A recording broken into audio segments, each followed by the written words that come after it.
Assalamualaikum warahmatullahi wabarakatuh. Selamat siang dan salam sejahtera untuk kita semua. Apa kabar para viewer semuanya? Semoga selalu dalam keadaan sehat. Siang hari ini kita berjumpa lagi dalam acara podcast Pulmo UA, Keep Your Lung Healthy and Always Breathe Smart. Dalam 1 jam ke depan, saya Isna akan menemani siang teman-teman sekalian melalui ruang podcast Pulmo UA yang dapat disaksikan melalui akun Zoom Pulmo UA. Pada hari ini, kita akan berbincang mengenai sharing and treating TB dalam rangka memperingati World TB Day yang diperingati setiap tanggal 24 Maret setiap tahunnya.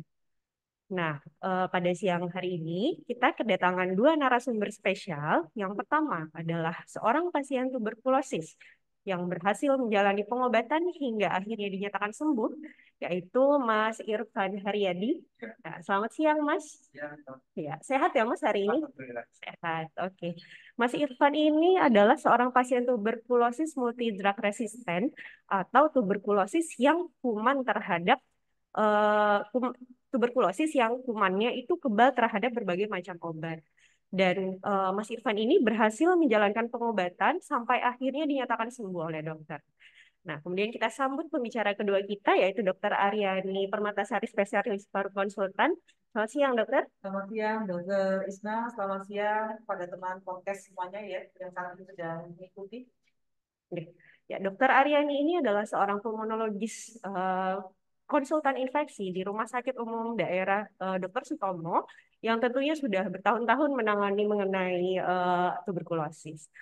Oke, sebelum kita memulai mendengarkan pengobatan, riwayat pengobatan dari Mas Irfan, mungkin kita bahas terlebih dahulu ya dokter mengenai tuberkulosis itu Ya, apa. Karena sebenarnya mungkin istilah tuberkulosis atau TBC yang biasa didengarkan di masyarakat itu tidak asing sebenarnya, tapi mungkin teman-teman yang di rumah ini juga belum terlalu tahu sebenarnya TBC itu apa. Nah, silakan dokter Aryani.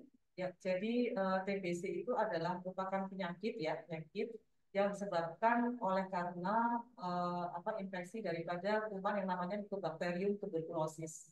Ya, jadi ini sebetulnya bukan penyakit ini ya, mungkin sudah familiar ya di kalangan masyarakat awam pun ya sejak zaman dulu ya. Kalau umpamanya kita bisa tahu ya dari sejarahnya, dari sejarah dari mulai Mesir kuno sampai sekarang itu masih tetap eksis. Bahkan yang sekarang sedang kita hadapi tantangannya adalah menghadapi kasus pasien dengan TBC resisten obat seperti itu. Ya, dan TBC itu juga bisa selain kena paru juga bisa kena organ lain ya, namanya adalah TBC ekstra paru ya. Jadi bisa ada yang namanya TBC kelenjar, TBC otak dan sebagainya. Hmm. Ya. Siap, dokter. Jadi memang TBC ini infeksi ya, dokter Ya, ya. infeksi. Eh, Dan sifatnya menular ya. menular Ya, ya. itu penting. Makanya kenapa orang pasien dengan TBC harus diobati, ditemukan, diobati sampai sembuh. Sembuh. Oke. Menarik sekali, dokter ya. Jadi memang tadi saya tertarik, dokter. Jadi kan TBC ini menular ya, dokter ya. Ya, betul. Mungkin di sini teman-teman di rumah semuanya penasaran, dokter. Menularnya itu menular seperti apa, dokter? Dan apakah kadang juga kan suka ada yang bertanya, dokter, apakah diturunkan, dokter? Ya, jadi penyakit TBC ini sifatnya ditularkan ya dari percikan dahak ya. Misalnya jangankan dari batuk ya, jadi bisa mungkin berbicara aja itu sekitar diperkirakan 200 kuman bisa keluar. Apalagi batuk, apalagi bersin. Jadi dari percikan dahaknya. Dan ini kalau terhirup oleh orang yang kebetulan ada di sekitarnya dan orang tersebut tidak menggunakan ya masker kayak gini ya sudah akhirnya bisa terinfeksi, tertular dan kemudian terinfeksi seperti itu. Siap, dokter. Ya, Berarti ditularkan ya, dokter. ya, Kalau diturunkan bagaimana, dokter? Apakah diturunkan, enggak. dokter? Jadi TBC tidak diberikan. Ya, kenapa kok bisa satu keluarga bisa kena semua? Iya, itu Karena yang ditanyakan tadi biasanya, karena tular dokter. menular Hmm, tadi ya. Jadi makanya seakan-akan seperti kayak penyakit keturunan. hmm, Karena bisa menular dari satu orang ke orang yang lainnya. lain. Yang paling resiko ya orang yang terdekat ya, yang serumah itu yang paling resiko. Hmm, siap, dokter. Jadi bukan diturunkan ya, teman-teman, tapi Ya, ditularkan. ya, Kebetulan karena orang satu rumah yang paling sering berkontak dengan kita, jadi yang kena adalah satu keluarga. Tapi bukan diturunkan, tapi ya. ditularkan. Ya, dokter. Kemudian dokter, biasanya kan kita sering dengar ya dokter ya, masalah TBC ini cukup berat di Indonesia. Nah, maksudnya itu Ya. gimana ya dokter? Apa bedanya? Kenapa? Maksudnya gimana? Di Indonesia apakah memang banyak atau bagaimana dokter? Jadi dari data ya bahwa Indonesia ini menduduki peringkat kedua. Ya, Hmm. jadi yang pertama adalah India, kemudian yang kedua adalah Indonesia, dan yang ketiga adalah Cina. Bisa Hmm. dibayangkan berapa banyak jumlah pasien dengan TBC. Ya, dan ini terus terang seperti fenomena gunung es. Ya, masih banyak sekali kasus TBC yang ada di masyarakat ini belum ketemu dan belum dilakukan pengobatan secara optimal. Jadi belum ditemukan, belum diobati dan sebagainya. Jadi seperti fenomena gunung es. Jadi mungkin kalau dikejar lebih lanjut jumlah kasusnya mungkin lebih banyak lagi. Mungkin lebih dari Ya, juara dua gitu, dokter. betul. Karena apa? Karena satu orang pasien TBC yang positif, ya apa TBC paru ya, TBC paru dengan hasil daya yang positif, itu dia beresiko, ya bisa nulari 10 sampai 15 orang yang ada di sekitarnya dalam waktu 1 tahun. Jadi kalau dikalikan berapa orang, ya akhirnya berlipat-lipat seperti itu, ya. Iya, makanya di sini dibilang Ya, TBC juga beban buat Indonesia ya dokter, betul karena sekali. Ya, peringkat 2 peringkat sedunia ya dokter ya. sedunia, Nah, ya, itu juga pun untuk ya, kasus-kasus yang ditemukan saja ya dokter betul. ya. Luar biasa sekali ya, dokter. Lalu dokter, untuk penyakit TBC ini sebenarnya apakah bisa disembuhkan ya dokter? Nah, ini nanti bisa testimoni Oh dari ya, siap siap. satu pasien Jadi tapi disimpan nanti secara ya teori dokter. TBC itu bisa sembuh. Bisa Ya, jadi jadinya. ada andai kata ada seseorang ya terkena penyakit TBC. Nah, ini ya, jadi harus optimis karena penyakit ini bisa disembuhkan. Ya, nanti ini bisa dibuktikan dari testimoninya Iya, sendiri nanti ya, kita simpan berbagi di. pengalaman. Iya, Betul. betul dokter. Ya, yang penting pengobatannya harus tuntas betul ya, ini bisa sembuh. Siap dokter, nanti kita simpan di sesi Ya. berikutnya ya dokter ya. Kemudian pertanyaan berikutnya dokter. Siapa saja orang-orang yang memiliki risiko terkena TBC ini dokter? Baik. Jadi memang semua orang sangat beresiko ya. Tetapi ada beberapa kelompok orang yang memang memiliki resiko lebih tinggi apabila dia tertular kemudian terinfeksi itu menjadi sakit. Hmm. Yaitu golongan satu adalah orang-orang dengan HIV positif ya. Mungkin kemudian yang kedua adalah orang-orang yang kontak serumah dengan pasien TBC paru terkonfirmasi bakteriologis aktif dari darahnya itu positif. Yang tiga adalah kelompok lain ya, termasuk orang-orang dengan daya tahan tubuh yang lemah, misalnya ya, yaitu misalnya orang dengan diabetes mellitus, orang dengan kanker, orang dengan gangguan ginjal, atau mungkin orang yang ada di komunitas. Termasuk juga jangan lupa ya, jadi hati-hati pada anak-anak dan termasuk juga orang tua itu juga termasuk orangnya kelompok resiko. Hmm. Banyak ya dokter ya. Jadi Dan intinya ya enggak. orang-orang dengan daya tahan tubuh yang lemah ya, Iya, dengan yang ketahanan tubuhnya lemah biasanya ya, lebih sering ya, terinfeksi ya dokter ya. Makanya kita perlu menjaga ketahanan ya, ya, tubuh. betul. Siap dokter. Kemudian dokter, ini ada istilah TBC aktif dan TBC laten. Apakah bisa dijelaskan dokter, itu maksudnya Ya, bagaimana dokter? jadi sekarang ada yang namanya TBC aktif, ada yang TBC laten ya. Jadi kalau umpamanya kita bisa ini ketahui dulu ya. Jadi kalau umpamanya ada seseorang ya tertular ya dari orang dengan TBC, apalagi terkonfirmasi bakteriologis ya dari hasil dahaknya. Nah itu kan dia bisa menular orang lain ya. Orang yang tertular tersebut akhirnya dia bisa terinfeksi. Nah dari yang terinfeksi tadi ada yang jadi sakit, ada yang tidak. Hmm. Tergantung daya tahan tubuhnya ya. Hmm. Jadi artinya kalau yang dia menjadi sakit, artinya dia terinfeksi, tetapi tubuhnya tidak mampu untuk mengontrol bakteri tersebut sehingga akhirnya dia menjadi sakit. Tetapi kalau ada kata umpamanya dia tidak bisa mengeliminasi seluruh bakteri yang masuk ke dalam tubuhnya, tapi dia bisa mengontrol, ya mungkin daya tahan tubuhnya bagus, ya sudah kumannya laten dia gitu, ya. Hmm. Jadi dia tidak aktif, ya. Nah kalau yang tadi satu, ya, di mana daya tahan tubuhnya itu tidak mampu untuk istilahnya apa namanya mempertahankan ya sehingga akhirnya kuman tersebut akhirnya menjadi aktif ya jadi dia namanya adalah sakit. Hmm. Nah satu lagi kalau orang yang sakit ya otomatis ya tentunya dia ada gejala ya hasil ronsennya ya bisa abnormal ya terus kemudian dari hasil pemeriksaan bakteriologis ya itu bisa positif bisa negatif tetapi yang laten nah tadi kan dia belum sakit tapi dia sudah nyimpen istilahnya. Nah, ini dia satu dia tidak ada gejala, Yang kedua dari hasil foto ronsennya itu normal, dari hasil dahaknya itu ya negatif karena dia belum sakit kan. Iya. Tapi dari pemeriksaan serologis kayak pemeriksaan tuberkulinnya kok positif. Artinya menandakan bahwa dia pernah terinfeksi. Dan satu dia tidak ulangi. Dan pada Hmm. kelompok orang tertentu artinya dia yang kelompok termasuk resiko tinggi. Nah ini yang bisa mendapatkan namanya terapi pencegahan tuberkulosis. Itu Oh, namanya TPP. jadi nanti bisa Ya, dapat, tapi untuk kelompok tertentu ya dokter ya. betul. Yang dia kelompok yang memiliki resiko tinggi, ada dia mengalami laten TBC, dia beresiko tinggi untuk menjadi sakit di kemudian hari. Betul. Jadi Nah, dia belum sakit, kumannya masih tidur, ya, eh, eh, kasih terapi pencegahan, jadi tidak diberikan. mengalami reaktivasi. Iya, siap. Siap dokter, baik dokter. Oke, selanjutnya mungkin teman-teman sudah nggak sabar dokter Oh untuk iya, mendengarkan suaranya Mas ya, Irfan. Jadi kan ini kan apa namanya sebenarnya cantik kunci ya. dari pertemuan dari podcast kita Ya, siang hari ini ya dokter ya. Jadi kita ingin mendengarkan testimoni dari Mas Irfan selama menjalani pengobatan TBC ini seperti apa. Jadi ya kita langsung tanyakan saja ya dokter ya. Nah, jadi gimana nih Mas Irfan waktu itu kapan menderita TBC-nya, Mas Irfan? Menderita TBC-nya itu dia di diagnosisnya kurang lebih tahun 2001. 2001. 2001 itu didiagnosis kena TBC. Mm-mm. Lalu gimana Mas Irfan ceritanya habis itu? Dari 2021 itu awalnya diagnosisnya TBC SO dulu ya, Pak? Dok. positif obat ya. Iya, yang SO selama kurang lebih 3 jalan 4 bulan itu ternyata ada resisten obatnya. Hmm.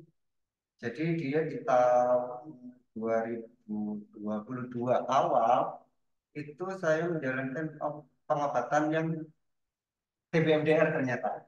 Oke, di stop dulu mungkin ya Mas Irfan ya. Mungkin Ya, ini teman-teman di rumah jangan-jangan bingung dokter. Soalnya tadi Mas Irfan menyebutkan TBSO. Nah, mungkin ini kita kembali dulu lagi ke dokter Aryani. Dokter Aryani itu TBSO itu apa ya dokter ya? Ya, jadi TBSO itu singkatan ya, jadi namanya adalah TB sensitif obat. Obat. Ada satu lagi adalah TB resistant obat ya. Jadi kalau TB sensitif obat itu adalah TBC yang masih sensitif dengan obat antituberkulosis lini satu ya, seperti isoniazid, rifampicin, pirazinamid, ethambutol, dan selektoda. Dan kalau sudah resisten namanya adalah TB resistant obat. Berarti TBSO maksudnya TB yang biasa ya Sensitif dokter ya, ya. yang mungkin TB asal sensitif ulamnya obat yang biasa. biasanya kita obati di puskesmas sih dokter ya. Yang Ya, obatnya seperti biasa ada di ya, puskesmas, betul. diminum setiap hari, kontrol setiap bulan ke puskesmas yang pilnya jadi satu itu ya. Ya. Oke, kemudian tadi Mas Irfan dari 3 bulan, 4 bulan pengobatan di puskesmas berarti awalnya ya Mas iya, Irfan ya. awalnya saya di puskesmas, Heeh. terus cek cek lab yang ke 4 bulan ternyata itu ada resisten obatnya itu. Dari Hmm. puskesmas saya langsung dirujuk ke RSDS Sutomo Oh, begitu. menjalani pengobatan MDR.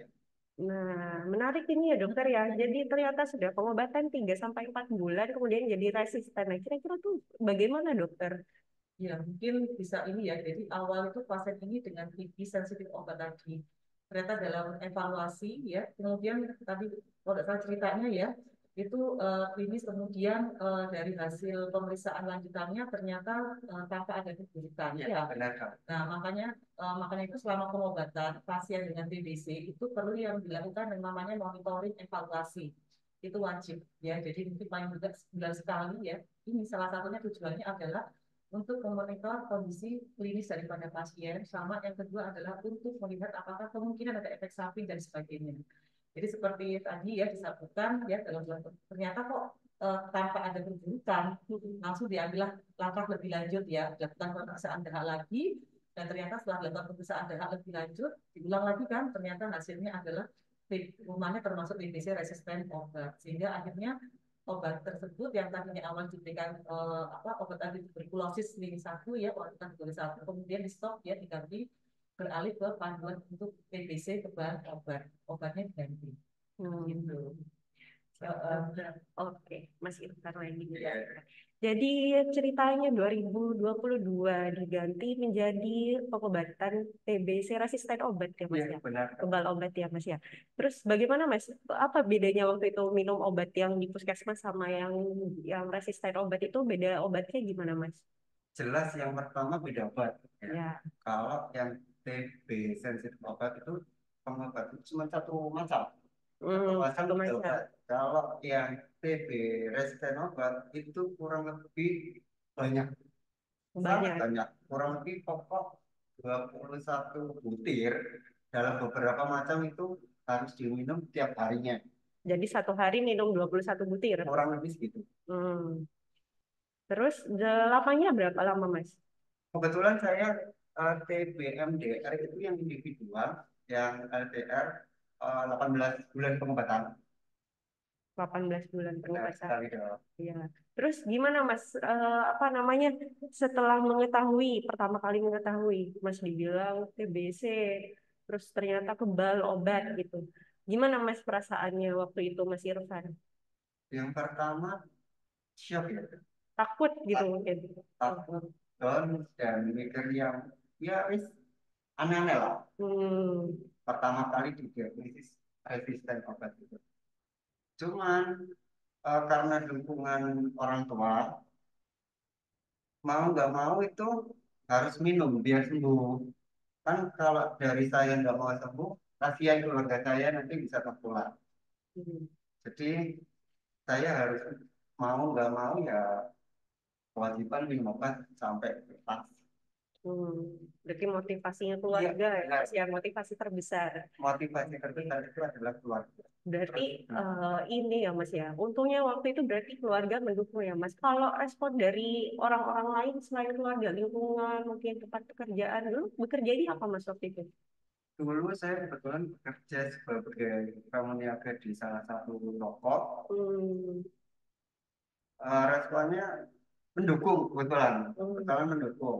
Kepala toko disuruh lanjut pengobatan terlebih dahulu Hmm. agar ya kalau udah sembuh baru bisa bekerja lagi. Iya.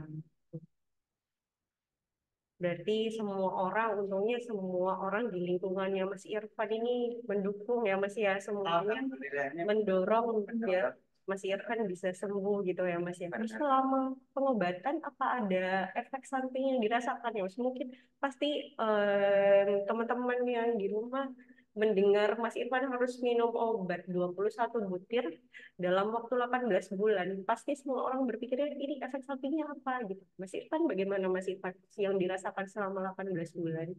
Kalau efek samping itu pertama awalnya itu mual muntah. Mm-mm. Mual muntah itu pasti karena eh, badan kita kan belum pernah minum obat sebanyak itu, mungkin masih Mm-mm. kaget ya. Mm-mm. Jadi ngalamin efek samping itu mual muntah tiap hari. Tapi Mm-mm. lama kelamaan efek samping itu mulai hilang. Mm-mm. Karena mungkin karena udah terbiasa dengan minum obat tersebut ya, dok. Mm-mm. Jadi udah ya wis nggak ada rasa efek samping, cuman kan di awal-awal aja. Selanjutnya udah nggak ada efek samping sama sekali. Hmm. Tapi waktu awal-awal mual muntah, Mas Iya, Irfan laporkan sama dokternya. iya, tetap. Ya, lalu diberikan obat tambahan. Iya, tetap kita konsultasi ke dokter. Efek samping apapun itu kita wajib konsultasi. Supaya apa? Supaya kita tahu perkembangannya itu seperti apa. Betul.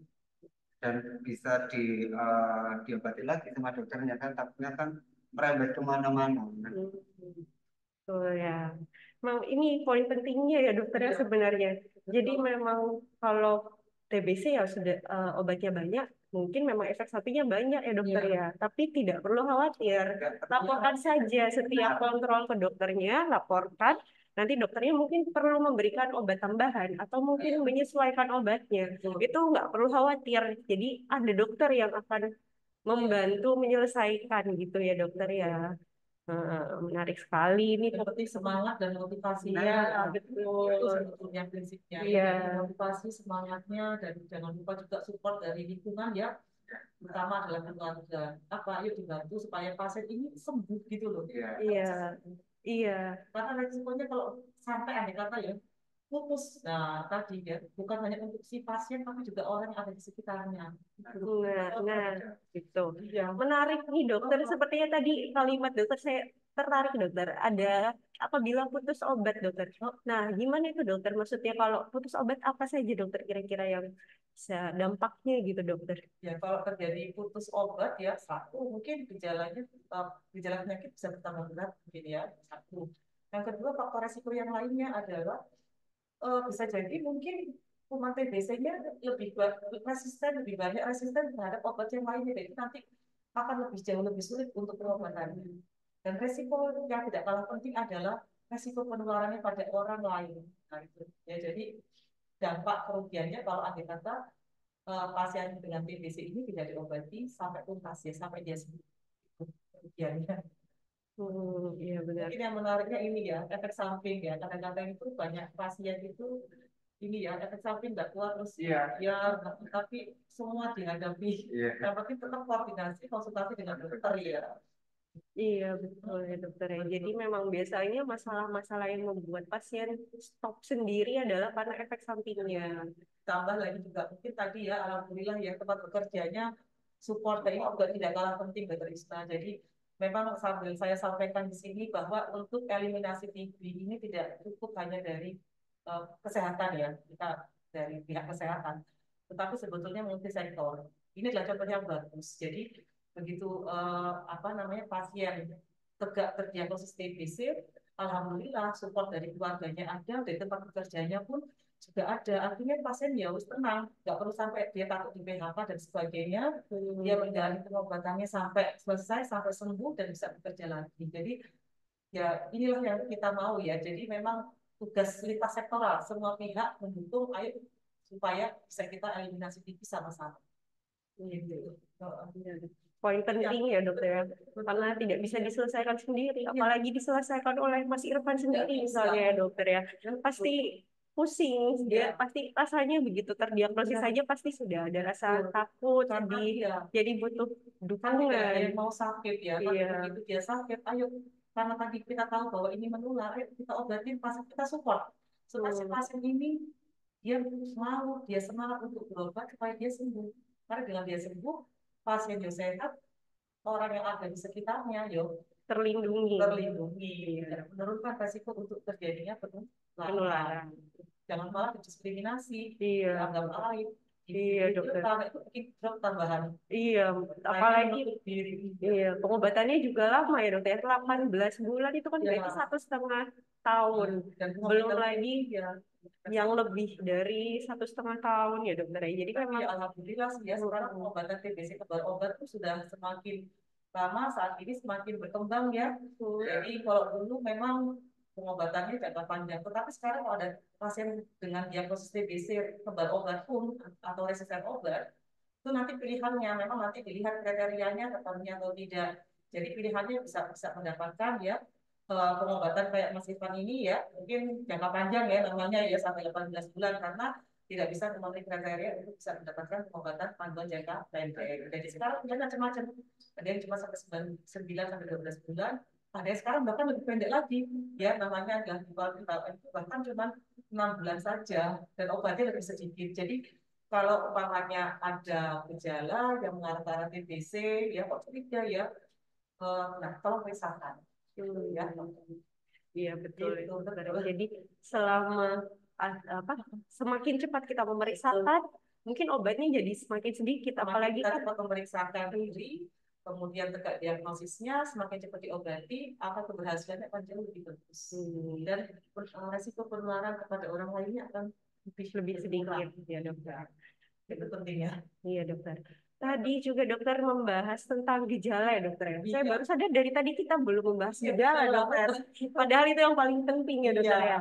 Mungkin dari Mas Irfan dulu nih. Jadi waktu itu gejalanya apa Mas Irfan sampai mencari pengobatan pertama kali ke puskesmas itu apa? Gejala awal itu saya batuk yang terus menerus. Kebetulan saya itu cuman ya wes ya ala kadarnya kasarnya itu. Jadi batuk saya periksa ke klinik sembuh, 2 minggu lagi batuk lagi saya periksa ke klinik sembuh lagi terus sampai 2 bulan saya kayak gitu. Setelah 2 bulan itu lama-lama kok badan saya itu makin kurus, terus tiap malam itu saya keluar keringat dingin, hampir tiap hari, tiap malam itu pasti saya keluar keringat dingin. Jadi kok badan saya ini kok malah kurus, kok malah lemas, malah nggak enak. Isenglah saya ke rumah sakit Persada Prima betul. Itu. Setelah cek itu tadi yang di Persada Prima saya diagnosis yang awalnya tadi TBS itu tadi. Ya cuma batuk aja, batuk keringat dingin, ya nggak nyangka aja kalau ternyata itu gejala TBC. Saya kira cuma kecapean makanya perut keringat dingin, nggak tahunya gejala TBC. Gitu ya, oke. Menarik sekali ya, Mas Irfan. Ternyata dipikir sakit biasa, Ya, ternyata benar. TBC ya. Apakah benar seperti itu, Dokter Aryani? Ya. Bagaimana, Dok? Jadi gejala TBC itu ya, jadi kalau gejala TBC paru ya, itu batuk ya, batuknya lebih dari 2 minggu, kemudian bisa dengan dahak, bisa juga mungkin sertai batuk darah ya, terus kemudian ada sesak ya, kemudian demam, biasanya demam sifatnya sumber-sumber ya, kemudian langsung akan turun, berat badan turun, mudah lesu, capek dan sebagainya. Nah, itu yang untuk gejala TBC paru. Nah, sedangkan untuk gejala TBC paru, nah ini hati-hati kalau umpamanya kok tiba-tiba ada benjolan ya. Nah, ini mungkin perlu segera diperiksakan apakah ini karena TBC atau yang lainnya. Dan tadi untuk gejala batuknya seperti yang kita cerita ya, udah diobati, kok gak waras-waras, kok gak sembuh-sembuh, ya batuknya. Nah ini mohon segera langsung dilakukan pemeriksaan lebih lanjut. Jangan-jangan ini TBC, kalau iya kan biar cepat diobati. Gitu. Biar cepat sembuh ya, Dokter ya. Kebetulan kan juga betul, dan TBC bisa disembuhkan. Itu ya. contohnya. Iya, pentingnya. Iya. Jadi nggak perlu takut untuk memeriksakan kalau memang ada gejala, karena ya bisa disembuhkan. Ya. Jadi bisa disembuhkan dan bisa mencegah penularan ya, Dokter ya. Siap, Dokter. Kemudian dokter ini tadi kan Mas Irfan ini pengobatannya 18 bulan ya, Dokter ya. Sedangkan kalau TBC biasa itu 6 bulan. 6 bulan. Kenapa, Dokter, ada perbedaan seperti itu, Dokter? Tadi ya, kalau umpamanya untuk TBC sensitif obat, pengobatannya 6 bulan. Kalau TBC resisten obat, jadi begitu pasien itu terdiagnosis TBC resisten obat, nanti dari hasil pemeriksaan lanjutan ya, ada kan pemeriksaannya dulu ya. Nah, nanti akan menentukan apakah pasien ini, untuk menentukan pasien ini akan mendapatkan terapi yang berapa lama. Nah, tadi disebutkan pendekatan memenuhi kriteria tertentu, oh pasien ini bisa mendapatkan pengobatan TBC jangka pendek tadi ya.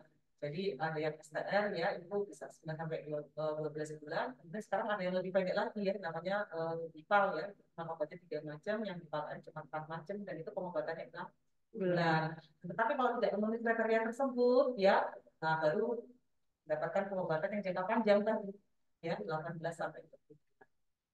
Ya. Tergantung kriterianya ya, Dokter ya. Nanti beberapa kriteria di screening. Oh, iya. Bisa jangka pendek, ini harus jangka panjang gitu. Tergantung masing-masing ya, Dokter ya. Jadi memang masing-masing tidak sama mungkin kondisinya. antara satu pasien dengan yang lainnya ya. Kondisi masing-masing. Iya. Semuanya disesuaikan ya, Dokter ya. Jangan khawatir untuk teman-teman. Oke. Kemudian pernah nggak ya Mas Irfan dalam 18 bulan itu lupa mengonsumsi obatnya? Kalau lupa pernah dicuri. Iya. Ya, kita cari. Kalau lupa itu pernah, tapi kadang itu karena terbiasa minum obat, akhirnya kita kenal sendiri karena lupa itu tadi. Akhirnya kebetulan kan di rumah sakit ini kan ada kayak semacam pendampingan pasien gitu loh, Dok.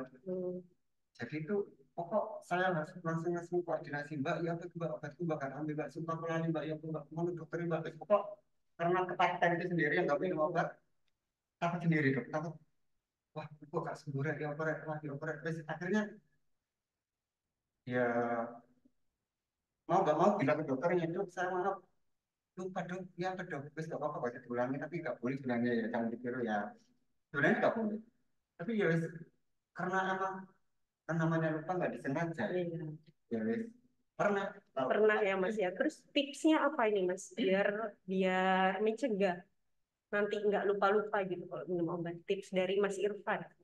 Kalau saya sih mending minum obatnya itu di pagi hari, pasti nggak bakalan lupa. sebelum memulai Iya, sebelum memulai aktivitas. Hmm. pasti nggak bakalan lupa. Kalau minumnya di sore atau malam hari, pasti banyak lupanya. Betul, karena di tengah-tengah aktivitas gitu Iya, ya Mas ya. ada yang kita habis kerja capek, akhirnya ketiduran, bablas sampai besok keesokan harinya, nggak minum. Hmm. Kalau dari Dokter Aryani, sebenarnya apa dokter yang harus kita lakukan kalau misalnya lupa minum satu obat, satu hari lupa minum obat gitu dokter? Tadi memang disampaikan ya harusnya tidak boleh ya. Tapi kalau umpamanya tadi kondisi seperti tadi, paling tidak jujur terus terang Iya. ya nanti tetap nanti kan akan ada hitungannya ya. Yang penting dosisnya Iya. tetap terus terang. Ada apapun selama pengobatan mohon untuk koordinasi selalu ya, informasikan selalu kepada kami ya, petugas dokter ataupun perawat. Iya, itu poin pentingnya ya dokter ya. Jadi apapun yang terjadi, apapun yang dirasakan, apapun gejala yang kita rasakan, ataupun apapun kendala apapun, laporkan ya dokter ya. Tolong sampaikan kepada kami. Apabila sejak dini ketahuan, kita bisa melakukan tindak lanjut lebih cepat. Nah, hasilnya akan lebih bagus. Betul. Kita carikan jalan keluar agar hasilnya tetap bagus gitu ya dokter ya. Jangan sampai diam-diam atau memutuskan sendiri. Iya, betul dokter. Iya, jadi iya, betul dokter. Itu poin pentingnya ya teman-teman. Jadi apapun pokoknya yang dirasakan selama pengobatan harus dilaporkan. Tidak perlu khawatir ya dokter ya. Kan dokternya juga nggak galak-galak ya dokter ya. Jadi solusi iya, kita bantu ya dokter mencari jalan keluar agar pengobatannya tetap berhasil. Gitu. Kemudian tadi Mas Irfan menyebutkan katanya selama pengobatan ada pendamping. Benar. Menarik sekali nih ya Mas Irfan. Jadi apa itu pendamping? Pendamping itu suatu perkumpulan itu penyintas TBC di mana mereka semua itu pernah mengalami efek samping obatnya itu seperti apa, terus bagaimana cara minum obatnya, terus bagaimana cara memberi semangat terhadap si pasien tersebut. Dan ya sampai saat ini setelah minum obat saya kayak tersentuh ibaratnya gitu. Kayak kasihan yang ibarat kayak ada kebetulan di rumah saya itu dia sakit TBC dan dia itu kayak benar-benar dikucilkan gitu loh sama keluarganya, bukannya malah didukung malah dikucilkan kayak wes tertentu karena tertentu pasien tadi kayak wes pengen aja tak jadi pendamping istilah katanya gitu, tak jadi pendamping buat memotivasi orang biar kayak orang itu mempunyai semangat. Percayalah TBC itu bisa sembuh. Saya sendiri juga pernah ngalamin, saya sendiri buktinya. Saya pengobatan itu kurang lebih 18 bulan dan alhamdulillah sampai saat ini sehat belum. Dan jangan pernah menyerah dalam merasakan efek samping itu. Pasti semua itu bakalan terlewati. Itu ya Mas Irfan. Jadi ini pendamping itu adalah orang-orang yang berkumpul gitu yang apa namanya yang dulunya pernah TBC berkumpul menjadi satu saling mendukung orang lain yang juga sekarang terkena TBC seperti itu. Keren sekali ya. Biasanya orang atau pasien ya akan lebih mungkin lebih enak untuk sharingnya, mendengarkan karena sama-sama pernah senasib. Iya, dapat pengalaman dari yang sebelumnya sudah berobat ya dok ya. Iya, luar biasa sekali Mas Irfan ya. Ternyata semoga apa namanya organisasi kan namanya Mas Irfan ya. Organisasinya bisa terus lanjut ya dokter ya. Jadi ini salah satu kunci mungkin ya untuk ya bisa mendukung pasien-pasien lain yang juga terdiagnosis TBC ya dokter ya. Jadi apa saja dok, Mas Irfan ini kegiatannya selama menjadi pendamping ini? Yang pertama kita ngontrol pasien ya, dampingin pasien. Terus kayak ya guys, menerima keluh kesahnya pasien itu. Terus kasih tahu cara mengatasi efek sampingnya. Ada yang yes, kayak gitulah. Berikan semangat. Nah, yang paling penting itu memberikan semangat dan motivasi. Benar sekali. Mengingatkan ya untuk obatnya terus mungkin sama membantu ya, kadang-kadang teman-teman ini luar biasa biasanya. Jadi yang mungkin paling dekat kadang-kadang pasien itu kadang-kadang malah lebih dekat berani curhat dan sebagainya, itu memang teman-teman pendamping itu. Iya. Dan terus terang peran serta ya, dan teman-teman ini sangat membantu kita. Kadang kan pasien itu tertutup dengan kita, tapi dengan pendamping yang bisa cerita. Ternyata loh, kok kan nggak ngomong, mungkin takut. Padahal kita nggak enak-enak aja. Jadi kadang ada sungkan, ada gimana ya pasien terbuka, tapi lapor dari pendampingnya, dia ini kemarin ada keluhannya mual-muntah, terus ada ini pun ya udah sih. Nah, ini kan luar biasa ya. Luar biasa sekali. Dan sebagainya ya, teman pendamping ini luar biasa sekali. Iya, teman. Iya, betul. Luar biasa memang. Pas laporkan, kalau mana pasiennya dulu ada tanda kenapa juga ada yang cek dulu. Oh iya dok, ternyata ada masalah begini. Jadi kadang-kadang hal-hal di luar medis itu juga kita bisa tahu dari teman-teman informasinya. Jadi ya kita memang tadi saya sampaikan ya, memang kita tidak bisa hanya sendiri, untuk bantuan dari banyak pihak. Betul ya, dari banyak kita sektor, banyak pihak seperti itu.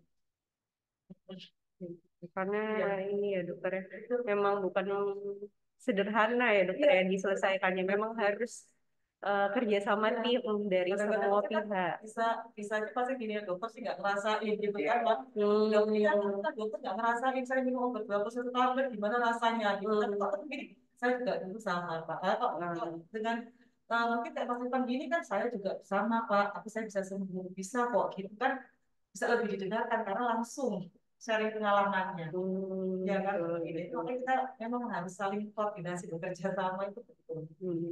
Biasa. Berarti dengan adanya organisasi ini juga semakin membuktikan ya dokter, kalau ini loh buktinya bisa sembuh.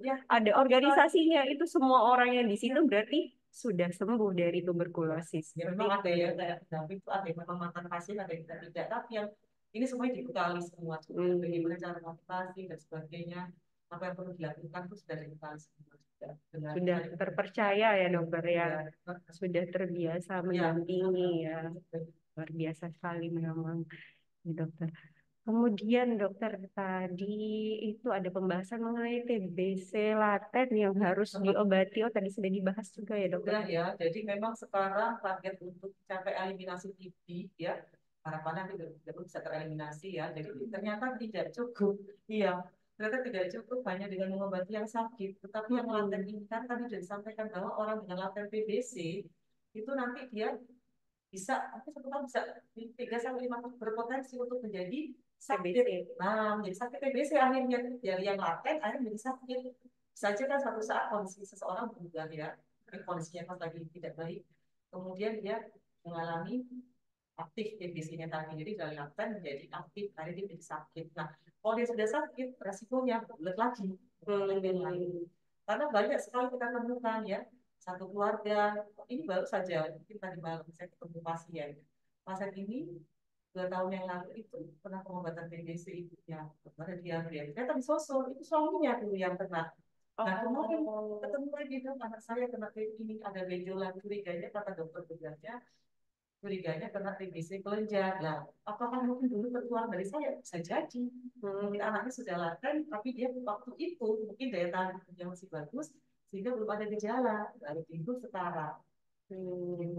Jadi satu keluarga, ya bapaknya dulu ibunya sekarang anaknya. Makanya penting ya dokter ya, untuk memutusnya tuh bukan cuma yang sakit, tapi yang sehat juga harus diputus ya dokter. Yang kontak serumah dengan pasien TBC, konfirmasi terus tadi ya yang terkonfirmasi tinggi. Makanya ketika satu pasien itu ketemu, segera dilakukan screening, investigasi kontak rumahnya, kontak eratnya, supaya apa? Tuntas yang sakit diobati, yang laten juga untuk kelompok yang resiko tinggi tadi diberikan terapi pencegahan. Ya, dokter. Screeningnya tadi dokter, tadi kan disebutkan screening. Screeningnya itu bagaimana? Ya, screening ya. Nanti ditanyakan dulu ada gejala yang mengarah ke arah TBC enggak? Dan disebutin ya gejalanya. Oh, lihat kalau gejalanya ada, lakukan pemeriksaan lanjut untuk menetapkan diagnostik TBC-nya dengan pemeriksaan dahak. Ya. Terus kemudian kalau ternyata tidak ada gejala, baru ada pemeriksaan lanjutan, foto, ronsen, dilihat, oh ada kelainan enggak? Kemudian setelah itu lakukan pemeriksaan. Oh ternyata kalau ada kelainan, kok curiga ya, ternyata ada flag ya umpamanya di ronsennya, baru dilakukan pemeriksaan. Nah, tapi kok ternyata foto ronsennya terus gejala tidak ada, foto ronsennya normal, dilakukan pemeriksaan yang namanya tuberkulin test, dilihat ya hasilnya positif atau negatif. Positif hasilnya berarti positif dia terinfeksi, wis. Karena dia tidak ada gejala, ya kan, tapi dia terinfeksi maka diberikanlah terapi pencegahan. Ya, terapi Ya, pencegahan. dan itu semua bisa dapat diakses bahkan di puskesmas dan itu ditanggung program, jadi gratis. Jadi gratis ya, dok. Tidak perlu khawatir. Obatnya pun gratis. Jadi sebetulnya kalau ini tidak perlu khawatir, obat TBC itu gratis, ya. Obat untuk terapi pencegahan itu gratis. Bahkan di puskesmas ada. Hanya tinggal kemauan dari si pasien, ya. Iya, itu poin pentingnya ya dokter ya. Semuanya sudah difasilitasi. Soal EBC semuanya Oleh difasilitasi. pemerintah sudah difasilitasi. Hanya tujuannya satu, supaya Indonesia ini bebas TBC. Iya. Iya. Karena tadi peringkat 2 ya dokter ya. Harus turun ya dokter ya. Peringkat 1. Ya, pakai tadi tugas kita semua. Ayo kita bareng-bareng ya. Iya, karena kita nggak bisa sendirian ya Nggak dokter ya. bisa, nggak Harus bisa. bersama dengan teman-teman yang di rumah juga ya dokter ya. Kalau nanti kalau teman-teman di rumah barangkali kok kelihatan ya ada temennya atau tangganya kok bantu-bantu kasih seru, ayo duduk. Jangan mau dijauhi ya sama ini. Ayo duduk, kamu periksa lo. Nah, puskesmas saja bisa kok ya. Jangan-jangan TBC. Nah, kalau aku sudah dijauhi, ajarin dia untuk pengobatannya teratur, dia harus pakai masker ya supaya dia nggak lari. Itu akan lebih bagus ya. Jadi yang sakit pun semangat, nggak merasa didiskriminasi. Iya, betul. Kuncinya di masker ya dokter ya. Betul, mereka lari. Iya. Rasa sakit pakai masker. Iya. Yang sakit pakai masker, setelah itu jauh. Nggak perlu khawatir ya dokter ya.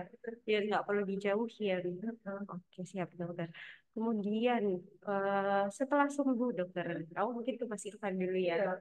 Mas Irfan, setelah sembuh, apakah ada apa ya rehabilitasi atau apa yang dilakukan gitu setelah sembuh dinyatakan sembuh Mas Irfan? Kalau rehabilitasi itu mungkin enggak ya dok ya. Cuman ya harus belajar kayak hidup sebelum sakit aja. Kayak dia belajar hidup normal kembali. Cuman normalnya lebih ke yang sedikit menjaga ya. Kalau dulu kan masih ugal-ugalan ya, ada ya tidur jam 2 jam 1 jam 2 malam baru tidur. Kalau sekarang kan kayak jamnya paling malam jam 10 tidur. Terus enggak nongkrong sana sini. Terus yang penting satu, jauhi rokok. Wah, yang penting lagi ya dokter. Jauhi merokok Ya. ya Mas Irfan ya. Nah, Itu kuncinya. karena mungkin saya nggak tahu ya. Saya itu sakit TBC itu mungkin entah tertular, entah karena saya kebanyakan merokok. Cuman ya wis saya begitu sakit kayak ini mikir oh besok setelah sembuh ini mungkin hidupnya lebih sehat lagi, lebih ditata lagi. Menarik. Ya, Rokok itu ternyata sudah banyak ya penelitian itu memang akan meningkat orang yang perokok itu resikonya itu 2-3 kali lipat lebih tinggi untuk terkena infeksi paru termasuk TBC. Bahkan orang yang sudah sembuh dari sakit TBC kemudian dia merokok lagi itu beresiko 2 kali menjadi kambuh. Karena apa ya? Rokok itu kan sifatnya ada toksik ya. Masuk jadi otomatis mekanisme pertahanan tubuhnya kan jelek. Nah, akibatnya apa? Infeksi, gampang terkena infeksi paru, termasuk salah satunya TBC. Gitu. jadi risikonya memang meningkat ya, bukan cuma TBC. Infeksi yang lain juga ya dokter. Termasuk pneumonia dan sebagainya ya. Kemudian dokter kalau rehabilitasinya sendiri seperti apa dokter? Setelah sembuh apakah ada rehabilitasi atau ada sesuatu yang harus dilakukan dokter? Jadi kalau pamannya pasien TBC sudah sembuh, ya mungkin untuk diberikan rehab kadang-kadang gini, TBC itu ada yang begitu ketahuan itu TBC-nya masih ringan ya, artinya lesinya masih sedikit ya, sehingga sudah sembuh ya sudah. Tapi ada juga mungkin saking telat atau mungkin dia ada komorbid yang lain ya kayak diabetes sehingga mungkin kerusakan jaringan parunya itu berat. Jadi begitu ketemu guys habis saya pasien ini juga ada diabetes tapi telah terdiagnosis biasanya parunya itu fibrotik semua ya. Jadi walaupun dia sudah selesai pengobatan, ya ternyata ada gejala sisanya, ya mungkin ya sesak, ya batuk. Nah mungkin untuk pasien-pasien seperti itu yang mungkin membutuhkan untuk rehabilitasi medik, ya jadi artinya dengan fisioterapi nafas dan sebagainya. Gitu karena memang parunya sampai sedemikian rusaknya, jadi TBC-nya sembuh tapi gejala sisanya masih ada. Ya. Berarti jadi kembali dalam TBC-nya masih ada. Iya karena begitu luasnya kerusakan parunya itu loh, begitu karena mungkin terlambat diagnosisnya ya. Tadi makanya penting begitu curiga ada gejala yang mengarah ke arah TBC segera lakukan pemeriksaan supaya kaki tidak bertambah berat. Heeh. Jadi berarti tergantung masing-masing ya dokter ya. Iya. Semakin cepat berobat, semakin cepat Ya. sembuh, semakin sedikit kerusakannya. Ya, sedikit. Jadi Kalau tidak udah rusak begitu susah untuk ini. Kecuali ya tadi itu tinggal kita rehabilitasi dan sebagainya, paling tidak untuk meringankan gejala. Yang kedua penting lagi juga jaga daya tahan tubuh supaya kalau tidak sampai menjadi sakit lagi. Iya itu dokter yang Ya, mungkin itu dokter menarik juga ya dokter ya. Terakhir mungkin pertanyaan terakhir dokter. Iya. Jadi bagaimana dokter pencegahannya? Mencegah kita yang sehat untuk menjadi sakit itu bagaimana dokter? Tadi mungkin ya satu jaga daya tahan tubuh ya dengan perilaku hidup bersih dan sehat. Kemudian yang kedua mungkin keramaian ya. Masker itu salah satunya juga termasuk proteksi kan PHBS ya, pakai masker, pakai keramaian dan sebagainya. Itu ya. PHBS lah perilaku hidup bersih dan sehat ya. Seperti biasa ya dokter. Karena harus bagus. Karena tadi dengan daya tahan tubuh yang bagus ya, insya Allah tadi ya, paling tidak bisa terlindung. Iya betul. Karena memang TBC ini tergantung dari daya tahan tubuh ya dokter ya. Masih bisa terinfeksi pun masih bisa sakit, bisa tidak sakit yang tadi laten ya dokter ya. Jadi semuanya memang tergantung daya tahan tubuh. Jadi memang kuncinya untuk mencegah itu ya menjaga daya tahan tubuh ya. Seperti ini yang sudah dilakukan oleh Mas Irfan ya dokter. Sudah tinggal menjaga aja. Iya. Kita selamat ya. Perjuangan itu luar biasa. Iya. Tapi bisa sembuh ya contohnya. Iya, luar biasa sekali memang ya dokter ya. Jadi banyak sekali yang sudah kita bahas siang hari ini. Tidak terasa sudah hampir 1 jam kita ngobrol di sini ya dokter ya. Mulai dari tadi ada definisi itu TBC itu apa, gejalanya itu apa, kemudian pengobatannya itu apa. Ada yang masih sensitif obat, ada yang sudah kebal obat. Ada yang mungkin pengobatannya cuma 6 bulan, ada yang 9 bulan, ada yang 18, ada berbagai macam. Tapi apapun macamnya semua bisa disembuhkan.